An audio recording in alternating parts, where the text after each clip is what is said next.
So if you look at that, China, first row, China, 67%. That's tariffs.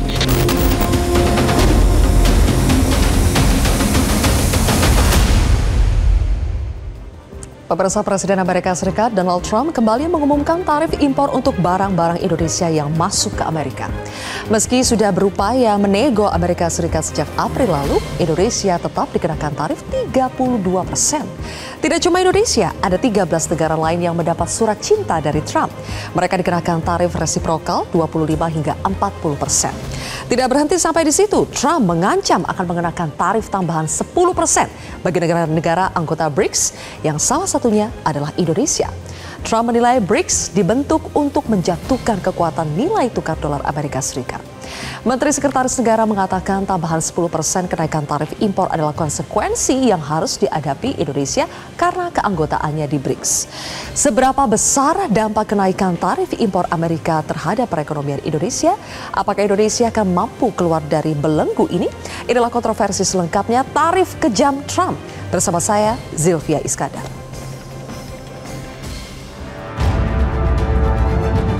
Pemerintah mendorong pihak bisnis ya, swasta ataupun juga mungkin BUMN untuk jika ada transaksi yang mungkin dalam perencanaan dengan Amerika Serikat, transaksi dagang tentunya, ataupun investasi itu agar disegerakan. Pemerintah Amerika Serikat menyampaikan bahwa pemerintah Indonesia juga tidak perlu kecewa dengan pemerintah Amerika Serikat. Kami pun juga menyampaikan bahwa Amerika Serikat juga tidak perlu kecewa dengan Indonesia. Artinya perundingan ini masih tetap berlangsung, diskusi ini. Kita berharap mendapatkan semacam kesepakatan yang lebih baik. Ya, kita akan terus mengikuti saja karena Indonesia kan masih di dalam proses pembicaraan dengan pemerintah Amerika. Gitu ya, kita upayakan untuk optimal. Ya.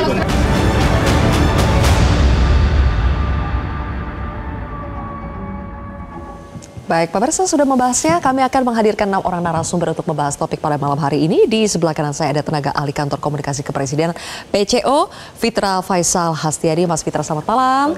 Kemudian juga ada anggota Komisi 11 fraksi Golkar DPR RI, Putri Komarudin. Mbak Putri, selamat malam. Assalamualaikum. Waalaikumsalam. Direktur Eksekutif Segara Institut Ekonom Senior Peter Abdullah. Pak Peter, selamat malam. Selamat malam.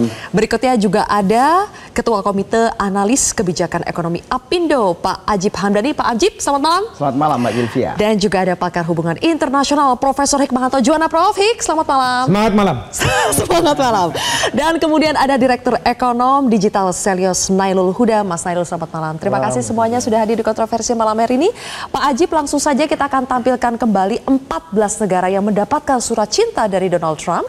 Tapi bukan kabar baik, tapi melainkan tarif yang tetap dikenakan kepada masing-masing negara ini. Dan Indonesia langsung kita fokus dikenakan tarif 32%. Pak Ajib, saya ingin tahu makna tarif 32% buat pengusaha dan tenaga kerja kita itu apa, Pak Ajib? Ya, begini Mbak Zilvia, memang sejak awal tahun 2024, Apindo melihat bahwa hubungan secara ekonomi antara Amerika dengan Indonesia itu mengalami eskalasi dan juga termasuk secara global ya, bukan hanya Amerika dan Indonesia tapi termasuk negara-negara lain. Sehingga kita ingat betul sejak awal tahun Apindo secara aktif memberikan masukan-masukan terbaik kepada pemerintah dan bahkan ketika mulai eskalatif pada bulan awal Juni waktu itu, surat cinta pertama keluar, walaupun itu pengumuman secara bareng-bareng gitu buat negara yang lain. Dan kondisi terkini kemudian ketika tadi Mbak Zilvia menyampaikan kita dapat surat cinta secara khusus dan ini hanya sepihak dari seorang Donald Trump. Ini bukan sebuah konsep perjanjian bilateral dengan Indonesia tapi hanya bersifat unilaterally gitu. Nah, tetapi paling tidak begini Mbak Zilvia, Apindo memberikan masukan paling tidak 3 hal terhadap pemerintah dalam kondisi terkini yang ada tersebut.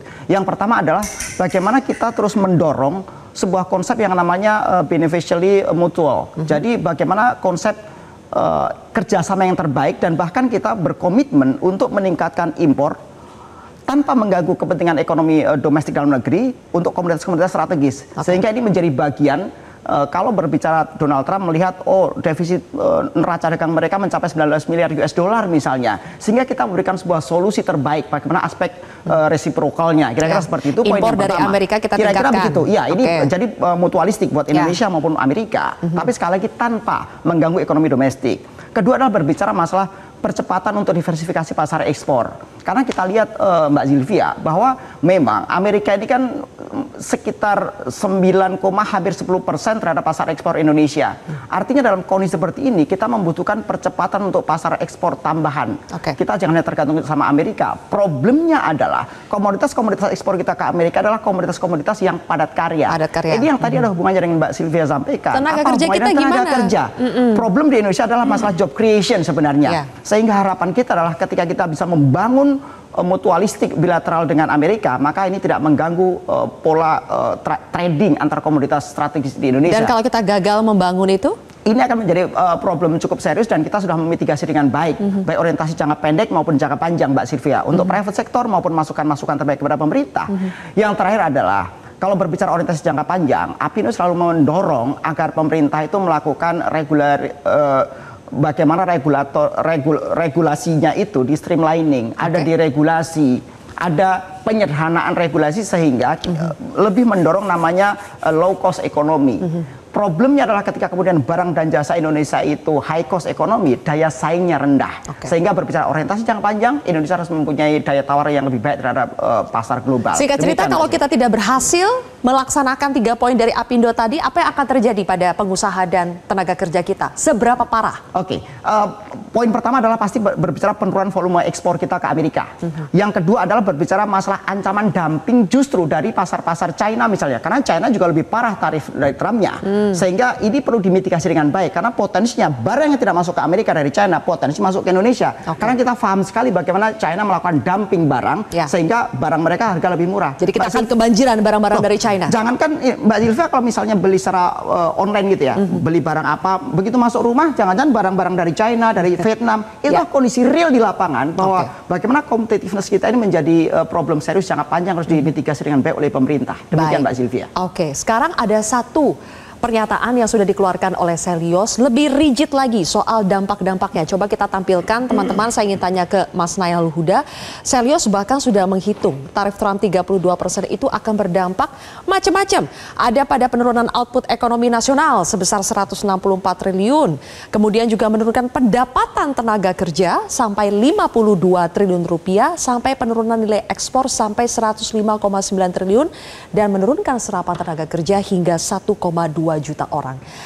Menerjemahkan bahaya seberapa seriusnya angka-angka ini untuk masyarakat itu seperti apa, Mas Nailul? Ya, yang pertama seperti ini, Mbak, bahwa kalau ini diterapkan, yang pasti adalah permintaan barang-barang kita di luar itu akan turun. Nah, ketika permintaan ini turun, pasti produksi juga akan turun. Pasti produksi kita akan turun, kemudian ini akan diterjemahkan juga kepada bahwa kita nggak bisa ekspansi lagi. Dan ketika nggak ekspansi lagi, maka yang terjadi adalah ya tadi layoff, PHK, kemudian juga tidak menyerap tenaga kerja, itu pasti akan terjadi di dunia industri kita. Nah, makanya kita itu efeknya akan instan atau akan 6 bulan mungkin sampai 1 tahun dulu kita baru akan merasakannya? Yang kita hitung adalah efek dalam 1 tahun. Jadi itu efek dalam 1 tahun, 12 bulan. Yang kita hitung adalah tadi penyerapan tenaga kerja dan sebagainya itu akan berkurang. Terutama yang untuk industri tekstil dan produk tekstil, kita kalkulasi berkurangnya sekitar 190.000 tenaga kerja. Ketika memang ekspor kita ke Amerika itu menurun. Dan jangan lupa, dan kita masih sangat ketergantungan sekali ekspor kita untuk TPT ini ke Amerika. Dan kita hitung ternyata dampaknya cukup besar terhadap penyerapan tenaga kerja di sektor tersebut. Artinya jumlah pengangguran kita akan semakin meningkat? Semakin meningkat, dan itu juga diterjemahkan juga sama menteri sekarang nih yang tidak mau membuka data pengangguran. Nah, itu kan lucu sekali kan. Kita udah prediksi sebagainya bahwa pengangguran meningkat, tapi menterinya sendiri bilang bahwa kita nggak mau karena pesimis. Padahal yang kita lakukan adalah harus antisipatif, bukan pesimis. Gitu. Dari sisi sebelah kanan, Mas Fitra, kita belum mendengar kabar baik. Ini kabar yang harus diantisipasi semua nih kalau dari Apindo dan Selyos. Kabar dari pemerintah yang sedang berjuang di Washington DC seperti apa, Mas Fitra? Iya, jadi Pak Erlangga sedang berusaha keras ya untuk kemudian melakukan negosiasi dalam 3 pekan ke depan. Dan kita sudah memberikan konsesi tawaran pembelian produk Amerika Serikat all in all 34 billion US dollar. Itu adalah kedelai 2,5 billion US dollar. Kita juga akan beli bungkil kedelai 1,5 billion US dollar. Gandum itu kita akan beli 500 juta dolar. Kemudian ada kapas 200 juta dolar. Itu baru yang sektor pertanian. Kemudian kita juga akan membeli produk-produk migas, LPG 3 billion US dollar, kerosin, minyak tanah itu 4 billion US dollar, oil, bensin 8 billion US dollar. Plus juga kita akan beli pesawat 3 billion US dollar, services 11 billion US dollar. Jadi sudah bawa list panjang ya apa yang kita akan beli. On top dari Amerika. itu juga Pak Pandu sudah juga berencana untuk melakukan investasi di Amerika Serikat. Karena isi dari surat Trump itu, pertama kita harus melihat bahwa apa sih tarif resiprokal, cara menghitungnya seperti apa. Ya. Mbak Sylvia, PhD saya di bidang International Economics. Itu memang belum pernah saya diajarkan seperti itu. Tetapi kalau sudah seperti itu ya sudah, berarti ini adalah ukuran subjektif dari Trump. Nggak tahu rumus 32% gimana itu caranya, dari mana ya? Tapi gimana caranya? Tahu, caranya adalah defisitnya itu berapa? 18 billion US dollar. Dibagi dengan impor Amerika Serikat ke kita 28 billion US dollar. Sebenarnya ada dikali dengan bilangan elastisitas lain. Tetapi itu kalau dikalikan jumlahnya 1. Jadi all in all 18 dibagi 28 billion US dollar itu 0,64 dikali 100%. 64%. Kemudian Basil tunggu sebentar. Ini 64% itu dikasih diskon sama Trump 32%. Dia bilang gini, we are very kind, so we give you a discount 32%. Padahal MFN, most favored nation, kalau kita lihat standar WTO itu antara 5-10% kita ke Amerika Serikat. Oke lah, kalau sudah begitu berarti cara untuk bernegosiasi dengan Trump adalah membeli lebih banyak produk Amerika Serikat, yang mana itu akan mengurangi defisit. Jadi tidak defisit lagi. Jadi nol, ya kan? Tapi di on top dari itu ternyata Trump menginginkan investasi dari kita ke mereka. Sampai buka pabrik, Mas Fitra? Betul. Biasanya kan dikabulkan tidak? Biasanya begini kan, dalam konteks teori ekonomi tradisional, biasanya yang maju berinvestasi ke yang lebih di bawah. Tapi ini kita yang disuruh berinvestasi ini sana. ada peluang lagi Mbak Sylvia. Begini, jadi selama ini Danantara memang tugasnya adalah menjadi Indonesia Incorporated. Kita tidak berinvestasi dalam negeri saja, tapi di luar negeri. Nah, sebagai contoh, kalau kita masuk industri upstream dan midstream, high value di sana, kita nggak perlu susah-susah lagi untuk cari talent. Karena talentnya sudah tersebar di sana, dan kita bisa bangun Indonesia berteknologi tinggi dan menghasilkan return yang cukup tinggi juga. Tapi dan spesifik katanya pabrik. Betul, ya kan pabrik yang akan menyerap tenaga kerja yang secara relatif itu lebih skilled. Intinya kita akan memenuhi syarat itu? Ya, kita akan berusaha untuk memenuhi syarat itu. Memenuhi syarat itu. Karena kalau kita lihat dari Vietnam, perjalanan mereka adalah dalam konteks itu juga, trade and investment. Oke, saya ingin tanya ke Prof. Hik. Prof. Hik, Indonesia akan berjuang untuk memenuhi syarat-syarat yang diberikan oleh Donald Trump supaya tarif Trump itu tidak sampai 32%. Gimana pendapat dari Prof. Hik? Sia-sia. Sia-sia, Mas Fitra. Mohon maaf, sia-sia. Karena begini, kalau kita baca surat dari Presiden Trump, ada 2 paragraf. Paragraf pertama itu sudah mengindikasikan kita Indonesia bisa 0%. Tapi bukan syarat seperti, mohon maaf Mas Fitra ya, kita membeli ini, membeli pesawatnya. Bukan. Di dalam suratnya itu kita dikatakan. Kita juga ini suratnya. Ya. Gambar profil dulu. Suratnya mengatakan gini, as you are aware, there will be no tariff if Indonesia or companies within your country decide to build or manufacture product within the United States. Jadi kalau kita berani berinvestasi di Amerika Serikat, maka 0% di paragraf 2-nya itu. Di paragraf pertama di bagian yang terakhirnya itu. Itu dikatakan di situ, disebutkan di situ. Sehingga apa? Kita mau beli ini? Enggak. Karena apa? Tarif ini memang seperti Mas Fitra katakan, tidak dikenal dalam ilmu ekonomi. Tarif ini ceritanya adalah untuk membuka lapangan pekerjaan di Amerika Serikat. Itu ultimate goal dari mereka itu ya sebenarnya. Ultimate goal dari Presiden Trump. Karena begini, Amerika Serikat melihat bahwa banyak perusahaan-perusahaan Amerika Serikat yang keluar dari Amerika Serikat berinvestasi di banyak negara, lalu mengekspor barangnya itu ke Amerika Serikat. Pangsa pasar di Amerika Serikat, tapi kok lapangan pekerjaan tidak terbuka di Amerika Serikat, melainkan di negara-negara ini. Jadi Trump berpikirnya adalah udah kenakan saja tarif. Nah, dengan harapan mereka datang mengemis, minta maaf gitu kan. Lalu kemudian apa? Trump bilang, kamu invest ke Amerika Serikat, buka lapangan pekerjaan di Amerika Serikat, and that is how you make America great again. Tapi kalau negara kita ternyata oke dengan itu, agree dengan itu, bagaimana, Prof? Agree dengan yang mana? Kita kan berinvestasi. Mas Fitra mengatakan kita akan mencoba untuk memenuhi apa yang pertanyaannya adalah berapa besar investasi yang akan diberikan. Satu. Yang kedua, karena kita sudah datang ke Amerika Serikat, di Amerika Serikat Trump itu poinnya adalah pada tarif supaya membuka lapangan pekerjaan. Tapi ada lembaga di Amerika Serikat yang namanya USTR yang selama ini selalu mempermasalahkan Indonesia bahwa perdagangan kita ini defisit karena macam-macam.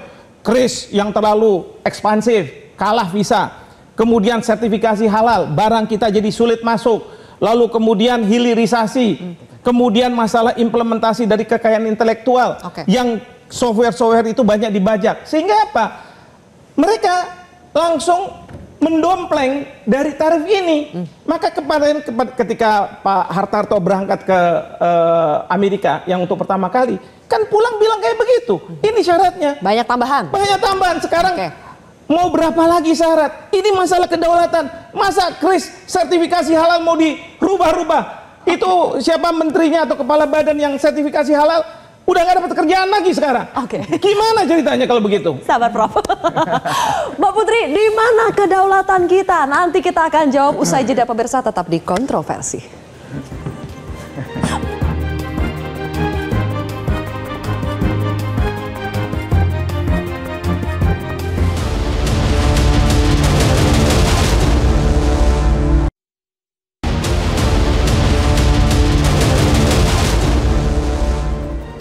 Mbak Putri, Profik bilang kita tidak usah negosiasi sia-sia, kita seperti didikte oleh Amerika Serikat. Bagaimana sikap dari Indonesia sebenarnya? Ya, kita di Komisi 11 waktu itu udah sempat rapat sama Menteri Keuangan, sama Bank Indonesia, OJK juga, supaya kita bisa hati-hati dan cermat gitu dalam menghadapi kebijakannya pemerintah Amerika Serikat, dalam hal ini presidennya yang terus berubah-ubah. Jadi tidak perlu panasan, tapi juga tidak perlu ketakutan sehingga kita tidak menjaga kedaulatan Indonesia yang tadi Prof Fik sampaikan gitu. Dan dampaknya ini kan sebenarnya bukan hanya dalam industri padat karya kita, sebenarnya seperti yang tadi Apindo sampaikan, tapi lebih besar daripada itu nilai tukar kita, pasar keuangan kita juga pasti akan berdampak. Jadi harus ekstra hati-hati dan tentu dengan kepala dingin. Jadi kita sebenarnya sangat mengapresiasi sekarang pemerintah datang ke sana lagi, Pak Menko juga di sana, dan kita salah satu negara pertama yang diterima oleh Amerika Serikat untuk bernegosiasi. Jadi kita tunggu karena ini akan sangat intensif selama 3 minggu ke depan dan tentu hasilnya nanti pasti akan dikomunikasikan ke Indonesia. Tapi tentu yang saya yakin ditunggu-tunggu oleh Apindo, teman-teman di dunia usaha juga adalah bagaimana pemerintah akan menyikapi ini sesegera mungkin gitu. Jadi yang kita ingatkan kemarin rapat bersama Dirjen Pajak, Bea Cukai, harus ada insentif yang pernah dijanjikan Bu Menteri Keuangan waktu itu untuk pengusaha untuk memitigasi dampak awal dari penetapan tarif ini nantinya. Kalau memang jadi ditetapkan nanti di tanggal 1 Agustus tahun 2025 ini. Yang kedua tentu setuju tadi kita harus segera mendiversifikasi pasar ekspor kita.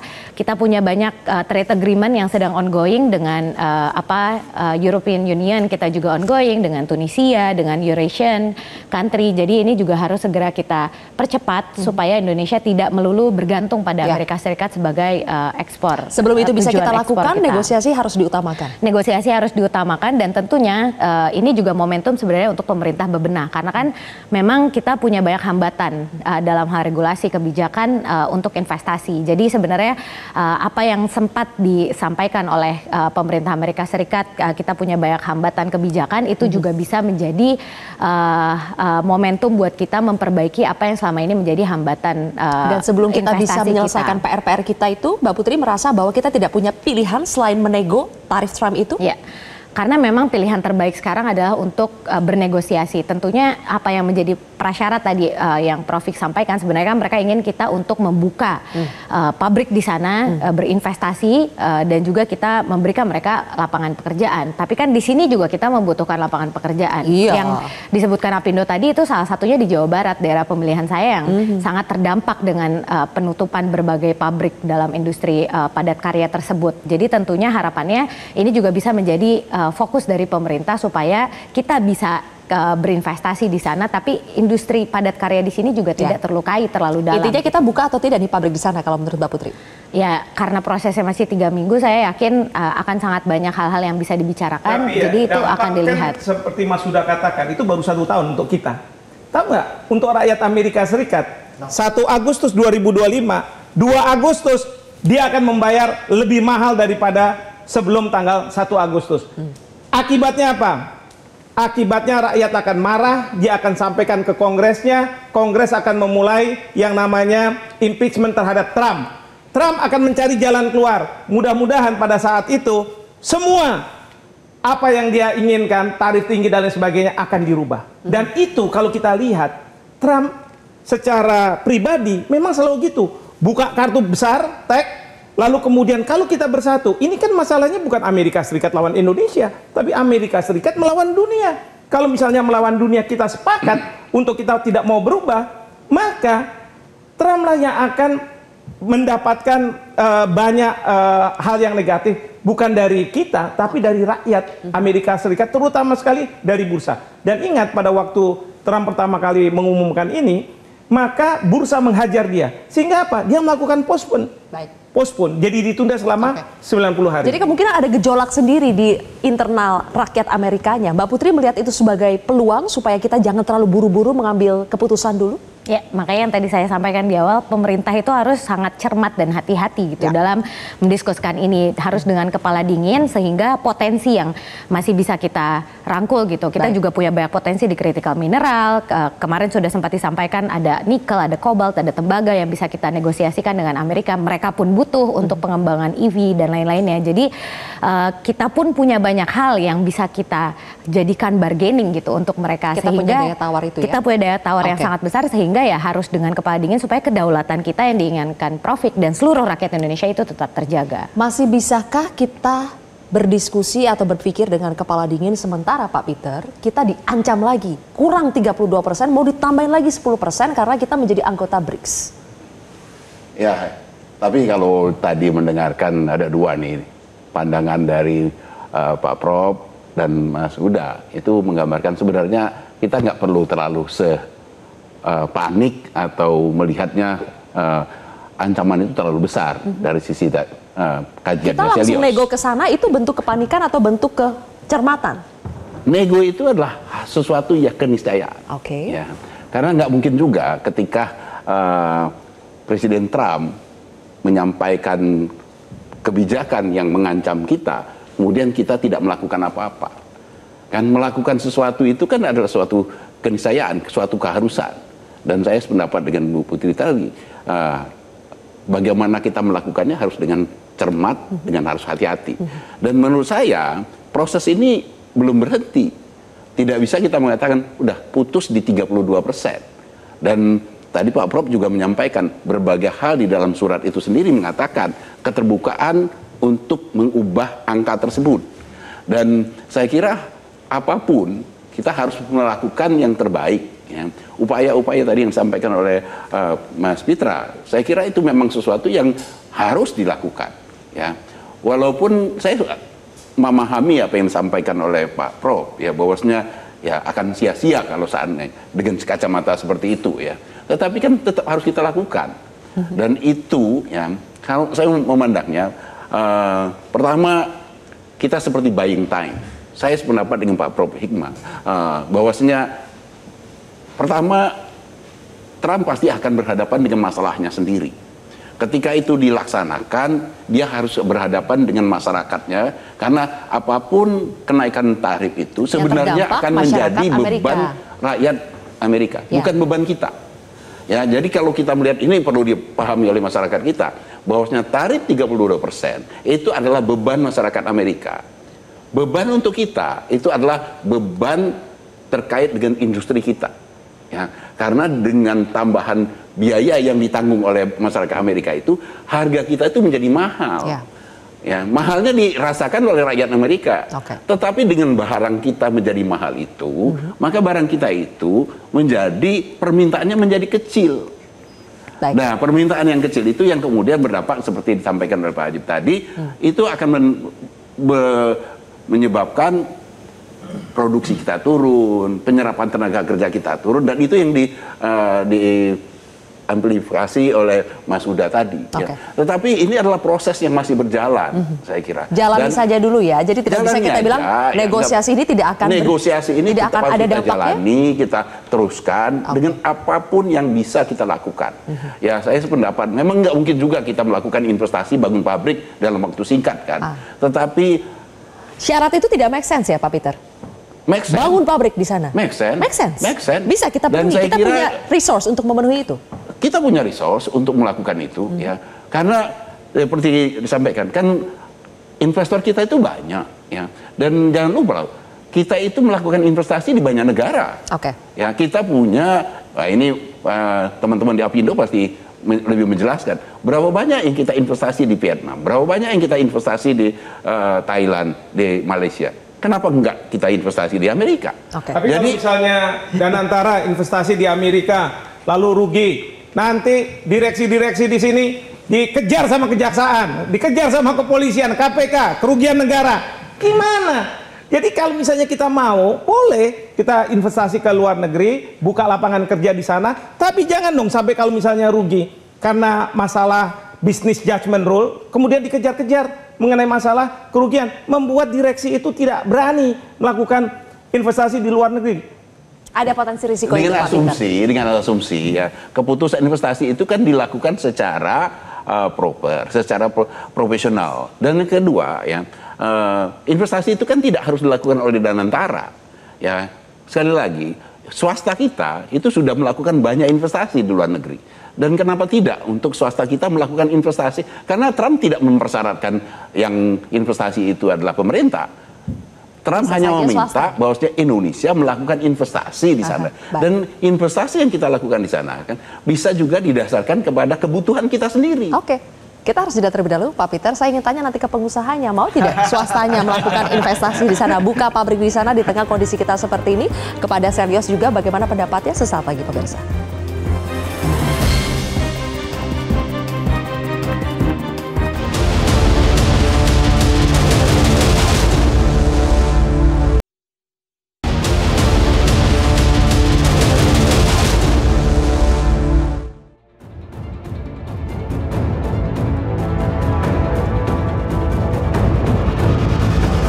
Memang ada ekonomi biaya tinggi yang ada di kita, ini peluang buat kita sebenarnya, buat kita Indonesia untuk reform ekonomi kita. It is my pleasure as the special envoy of the President of the Republic of Indonesia to announce Indonesia's intention to join BRICS and become its member.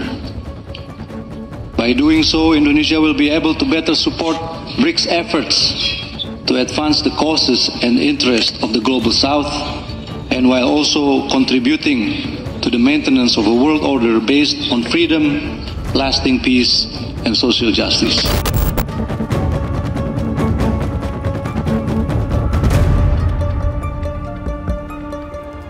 Pak Ajib, dari pengusaha, dari swasta, apakah tertarik untuk membangun pabrik di Amerika Serikat di tengah kondisi kita seperti ini, Pak Ajib? Mbak Sylvia, sebelum ngobrolin bangun pabrik, saya tadi tertarik dari Prof. Hikmah tadi sebenarnya.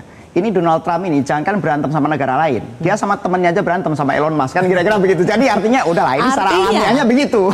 Jadi udah kita, seperti kata Pak Peter tadi, kita hadapi aja proses ini dengan baik. Tapi poinnya begini, Mbak Sylvia, bahwa dunia usaha ini kan selalu membangun narasi dengan optimisme. Pilihan kita adalah itu, sambil melihat realitas yang ada. Makanya kita selalu expect the best, kita preparing the worst gitu. Jadi bagaimana kalau kondisi terburuknya lah tetap di angka 32% dan bahkan potensi tambah 10% ketika kita tetap ada di BRICS gitu.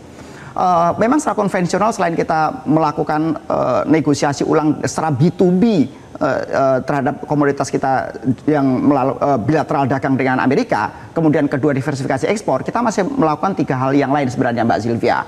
Yang ketiga tentunya berbicara masalah penguatan likuiditas. Seperti halnya kemarin Donald Trump juga bilang, dollar is a king gitu. Seperti halnya itu, dunia usaha selalu bilang bahwa cash is a king gitu.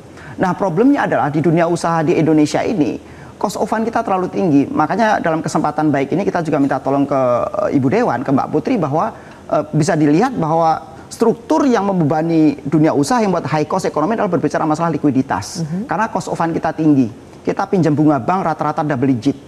Kita dapat single digit 9% dengan banyak if condition. Kira-kira begitu. Dan bahkan kalau kita lihat perbankan Indonesia adalah industri keuangan yang net interest marginnya tertinggi se-Asia. Kira-kira begitu datanya. Kira-kira artinya apa? Bahwa Indonesia membutuhkan insentif-insentif termasuk moneter maupun fiskal dan yang lain-lain agar kita bisa memilah-milah nih struktur-struktur biaya mana yang bisa kita turunkan cost-nya. Itu berbicara ketiga, berbicara masalah peningkatan likuiditas atas usaha terdampak. Yang ketiga, kita terus membangun komunikasi dengan tim Satgas. Sebenarnya dari Kemenko Ekonomi, Dr. Fitra mungkin kalau salah bisa diluruskan, sedang membentuk Satgas. Dan Apindo menjadi bagian dari Satgas Kemenko Ekonomi. Di situ ada 3 pokja. 1 pokja diregulasi, 2 pokja perluasan ekspor, 3 adalah berbicara masalah sistem. Dan Apindo terus memberikan masukan-masukan konstruktif dari potret lapangan yang ada, kemudian kita berikan masukan konstruktif kepada pemerintah. Yang terakhir adalah bagaimana kita terus mendorong bagaimana, dan kita melihat bahwa ini bukan sekedar masalah tarif. Tadi saya sepakat dengan Dr. Fitra, sebenarnya banyak sekali aspek bisnis, aspek trading yang kita terus dorong sehingga bagaimana defisit fiskal Amerika bisa terjawab, dan itu bukan menjadi kekhawatiran tersendiri. Menjawabnya dengan bangun pabrik di sana nggak, Pak Ajib? Nah, begini. Job creation itu menjadi problem bukan hanya Amerika. Ternyata tadi kan Amerika juga punya problem job creation. Indonesia juga hal yang sama. Dan bahkan kalau kita lihat sebenarnya Mbak Sylvia, di China satu-satu negara yang bisa meretaliate Amerika karena dia punya kekuatan ekonomi terbesar nomor 2 setelah Amerika, itu karena mereka seluruh instrumen kelembagaan dan kementeriannya itu cuma 1 KPI-nya, job creation. Berapa banyak tenaga kerja yang bisa didorong dengan kebijakan-kebijakan mereka. Harapan kita sebenarnya Mbak Sylvia, justru Indonesia juga meniru dalam konteks positif ini dari China, bahwa setiap kementerian kita harus fokus pada job creation di dalam negeri. Di dalam negeri. Kita fokus dalam negeri aja. Ini minta job creation-nya di Amerika, mintanya ke orang Indonesia. Jadi jawabannya apa untuk pertanyaan saya tadi, Pak? Gini, bangun pabrik atau enggak di sana? Mata uang itu adalah sesuatu yang tidak mempunyai KTP. Artinya? Dia secara alamiah akan mengalir pada sebuah ekosistem bisnis yang paling menguntungkan. Jadi bisa saja kita bangun pabrik di sana? Karena Indonesia itu dalam konteks ini lebih menguntungkan, karena kita sumber dayanya lebih murah. Artinya prioritas ada di Indonesia. Jadi prioritas ada di Indonesia. Tapi kemudian kalau secara mutualistik itu menguntungkan secara bisnis di Amerika, opportunity itu tetap terbuka. Tapi gini, cost of production itu biasanya pada labor. Labor itu kayak misalnya air mata dari gunung pasti turun ke bawah. Perusahaan-perusahaan Amerika memindahkan pabriknya ke negara-negara seperti Indonesia karena tenaga kerja murah. Karena murah. Sementara kita disuruh berasuk ke sana. Gimana ceritanya ya? Logikanya nggak masuk di kepala saya. Mas sudah mungkin Selius punya logikanya. Bisa nggak kita bangun seperti Apindo bilang, kita harus memprioritaskan di dalam, tapi kita tidak boleh menutup peluang di luar. Prof, satu.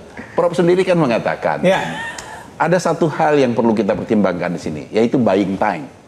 Jadi kita bisa saja mengatakan kita akan bangun pabrik, tapi pada saat kita mengatakan itu, proses renegosiasi berjalan, kan sebenarnya tarif udah berjalan. Tapi kan masalahnya Trump itu masalahnya dalam surat ini istilahnya either or. Either kamu bayar 32% or kamu buka pabrik di Amerika Serikat. Jadi ini either or, nggak ada di tengah-tengah. Dalam bahasa itu iya, tapi dalam prakteknya kan tidak mungkin kita melakukan hal itu berdampingan, ya, karena membangun pabrik itu kan dalam proses panjang. Itu yang nggak kemudian mungkin kan jadi masalah waktu iPhone di Cina diminta untuk kembali. Kemudian mereka protes karena apa? Tenaga kerjanya mahal, suka-suka, nggak rajin, nggak teliti dan lain sebagainya. Itu yang terus kemudian bilang, udahlah nggak usah. Maksud saya begini, ini proses ini, makanya saya ulang tadi, saya melihatnya terkait dengan tarif ini bukan sebuah proses yang berhenti, tapi proses yang berjalan. Oke, ini 32% saat ini, tetapi kita kan setelah berjalan, kita akan melakukan apa yang sebenarnya menjadi tujuan utama dari Trump. Trump itu kan sebenarnya, pertama dia ingin mengurangi defisit. Ya, yang kedua dia ingin adanya investasi dan kemudian membuka lapangan kerja. Tetapi kalau kita bicara tentang investasi dan pembukaan lapangan kerja, itu adalah sebuah proses panjang yang akan segera bisa dilihat. Tapi Pak Peter ya, kalau saya melihat gini, Bapak Presiden sudah tegas mengatakan bahwa kita masuk BRICS, tegas bahwa jangan main-main soal kedaulatan. Kita boleh 1000 friends zero enemy, tapi kalau bicara kedaulatan jangan. Sekarang kalau misalnya Trump minta tarif ini atau ini, dan kita tidak bisa penuhi, katakanlah masuk ke Amerika Serikat dalam waktu yang dekat, lalu kita bernegosiasi, minta ini, minta. Saya tanya sekarang, para menteri ini tegak lurus sama Bapak Presiden, tidak. Kita punya presiden yang hebat loh, ya kan? Yang berani mengatakan, baru saja beliau di Brazil mengatakan dengan Presiden Lula bahwa kita punya common understanding mengenai banyak hal, termasuk salah satunya visi kita. Dan Pak Lula, Presiden Lula itu, dia marah sekali dengan tindakan Trump itu karena dia dikenakan 50%. Sekarang kenapa kemudian tidak kita fokus saja BRICS dan tidak perlu lagi nego-nego? Karena apa? Yang akan memanfaatkan itu adalah USTR. Oke, fokus saja di BRICS, tidak perlu lagi nego-nego. Sepertinya Mas Fitra cocok menjawabnya. Sebelum ke Mas Huda, sebentar dulu ya Mas Huda ya. Mas Fitra, ayo dijawab. Ya, strategi kita adalah strategi bicameral ya, melakukan bilateral dan juga multilateral negotiations ya di all fronts. Jadi di satu sisi kita tahu bahwa Trump itu adalah orang yang bilateral, oleh karenanya perlu pendekatan yang juga bilateral.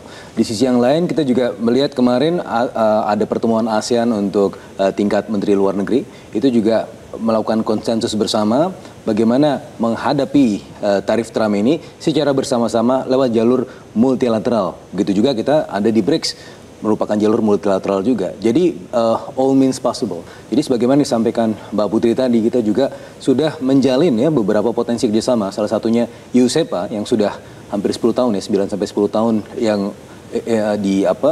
berjalan sangat lambat, tetapi kemudian ada expediting process. Karena apa? Karena EU juga merasa bahwa mereka dengan tarif Trump ini justru ingin mempercepat proses itu. Dan ini juga sama terjadi di tahun 2020 ketika ada RCEP. RCEP itu juga terjadi imbas dari tarif Trump terhadap China, dan China mengakselerasi proses ini bersama-sama ASEAN plus 6 countries minus akhirnya minus India, kita punya ASEAN plus 5 dan akhirnya ini menjadi lebih cepat. Dan akhirnya kita bertarung di multi fronts. Di satu sisi kita terus menjalankan negosiasi bilateral, tapi di sisi yang lain negosiasi yang sifatnya multilateral itu sebagai bukan hanya alternatif tetapi juga menjadi jalan atau roadmap perdagangan internasional kita ke depan. Kita menjajaki peluang-peluang baru lainnya ya. Oke, Mas Huda untuk membantu Mas Huda, saya akan tampilkan itu kita punya grafik ekspor impor kita ya ke negara-negara tujuan selama tahun 2024 menurut data BPS. Boleh ditampilkan teman-teman. Sebetulnya kalau kita lihat dari grafik ini, ekspor kita ke Amerika Serikat itu memang kedua terbesar setelah Tiongkok. Tetapi kalau ditarik angkanya secara persentase itu hanya 10% dari PDB ya Mas Huda.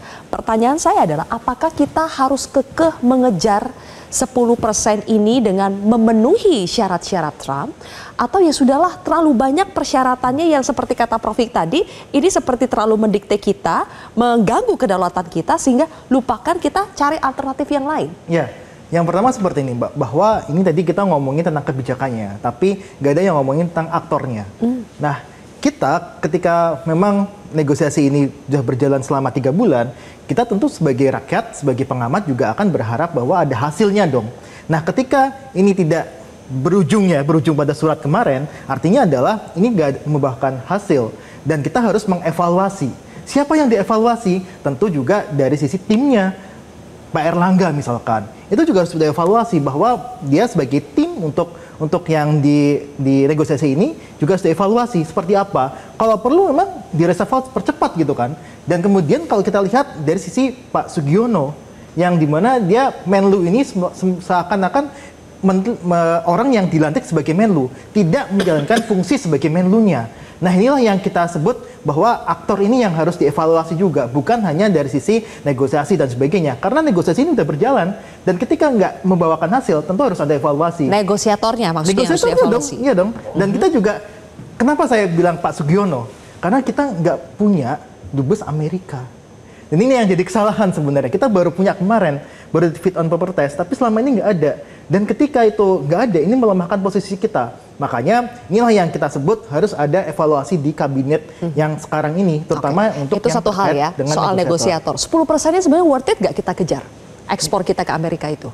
Nah, sebenarnya bukan 10%, tapi kita melihat dari sisi surplusnya. Surplus Indonesia ke Amerika itu adalah terbesar kedua atau ke-1 gitu dengan India gitu. Nah, ketika ini surplus ini dia berkurang, otomatis surplus dari perdagangan secara total itu juga akan berkurang. Makanya ini harus dipandang sebagai bukan hanya ekspor saja atau impor saja, tapi sebagai surplusnya. Dan ketika surplus ini berkurang, maka yang jadi menarik adalah bagaimana nilai tukar dan sebagainya. Nah, satu lagi sebenarnya, ini kan Trump ini kan juga tidak memasukkan mengenai ekspor impor dari jasa. Kalau kita masukkan itu, ternyata tuh Amerika tuh surplus gitu. Nah, nggak defisit seperti klaimnya Trump ya? Iya, nah makanya ini jasa itu misalnya apa saja? Dari layanan-layanan Netflix segala macam yang kita gunakan, film itu, hukum, film itu ya, akuntan, film banyak ya, banyak. Saya setanggapi juga. Jadi kalau kita mempelajari Trump, kenapa dia fokus di manufacturing? Karena major constituency Trump adalah di Wisconsin, Tennessee, Michigan, yang mana rata-rata adalah di manufacturing. Sehingga memang kalau untuk services kayak Tech Boys itu bukan merupakan fokus dari konstituensi Trump, karena dia bukan merupakan major voters. Major votersnya di situ. Jadi kita harus mengetahui juga ketika ingin kalau kita ingin berselancar dan juga untuk memahami Trump, maka kita harus tahu kalau kita aiming for manufacturing, artinya kita aiming for his constituencies, artinya kita bisa menang dengan negosiasi begitu. Oke, baik. Tadi disinggung soal negosiator kita ya, menurut Mas Huda yang juga perlu dievaluasi. Tadi disebut ada Menko Erlangga Hartarto yang merupakan aktor utama negosiator kita. Mbak Putri, boleh dijawab nanti. Kita akan jeda terlebih dahulu, pemirsa. Kontroversi kembali sesaat lagi.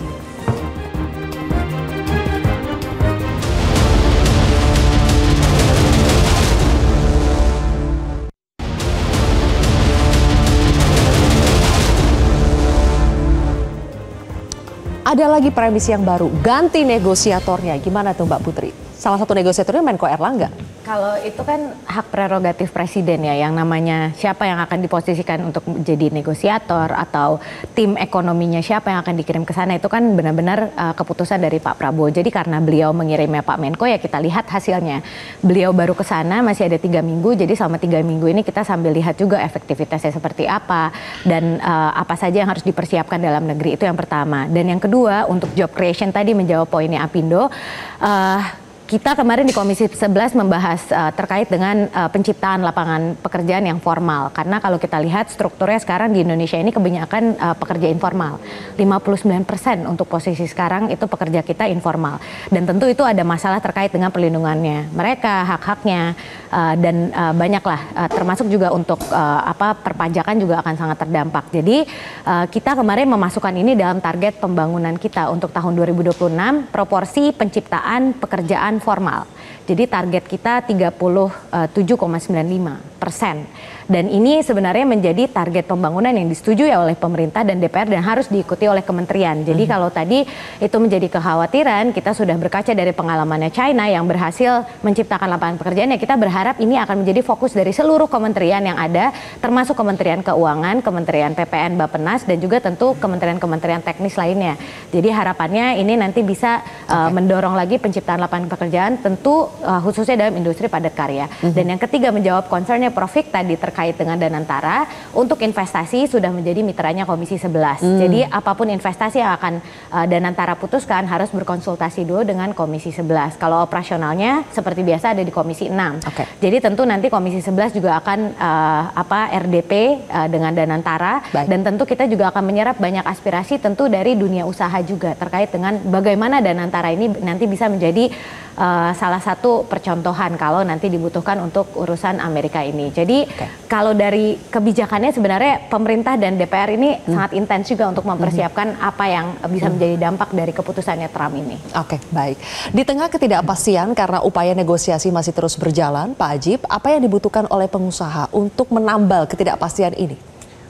Kita akan memilah-milah struktur pembiayaan yang kalau berbicara konteksnya masih dengan Amerika ya.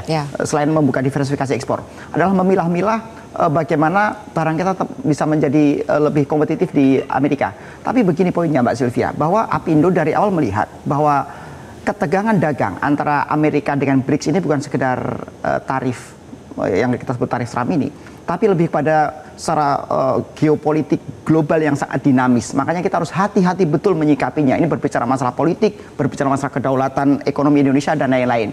Sehingga prinsip kehati-hatian ini harus terdorong pada 3 hal, yaitu masalah stability, adaptability, dan masalah competitiveness yang tetap menjamin orientasi dan kerangka industri dalam negeri. Itu yang menjadi perhatian dari Apindo. Tapi poinnya sekali lagi, kita sebagai dunia usaha akan selalu expect the best, preparing the worst, termasuk menyiapkan beberapa alternatif diversifikasi preparing pasar. The worst. Oke. Singkat saja Mas Fitra, preparing the worst. What is the worst skenario atau bagaimana untuk mengantisipasi worst skenario-nya seperti apa? Pak Presiden selalu bilang, civis pacem para belum. Kalau mau damai harus selalu siap perang. Maka worst scenario itu selalu berada di pikiran ya pemerintah sekarang. Bagaimana Astra Cita juga poin nomor 2 itu selain ketahanan keamanan itu satu layer dengan ketahanan ekonomi, energi dan seterusnya. Maka prinsip berdikari itu sudah merupakan bagian dari the long game yang akan kita mainkan. Dan salah satunya juga dalam konteks preparing the worst itu pemerintah sudah mengeluarkan paket stimulus untuk kuartal 2 kemarin yang sudah dikeluarkan 24,4 triliun, 11,9 triliun untuk bansos penebalan, terus kemudian ada 10,7 triliun untuk bantuan subsidi upah, plus juga ada diskon tarif untuk memanfaatkan musim liburan kemarin untuk kemudian menciptakan ruang-ruang ekonomi. Ini memang sengaja didesain sebagai upaya kontrasiklus terhadap potensi tarif Trump itu. Jadi sebelum hasilnya itu keluar, itu pemerintah sudah melakukan langkah-langkah antisipatif. Dan saya rasa ini juga menjadi presiden, pemerintah menjadikan ini presiden bahwa ke depan dengan adanya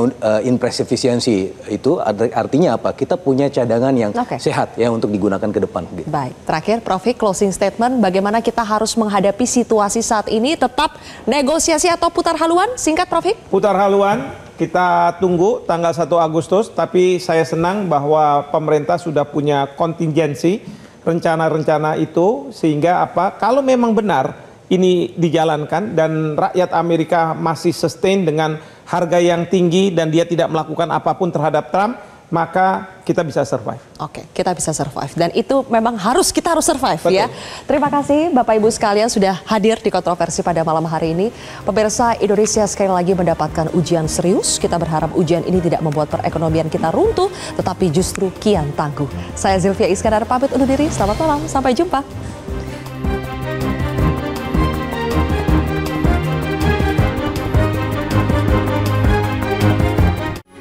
Metro TV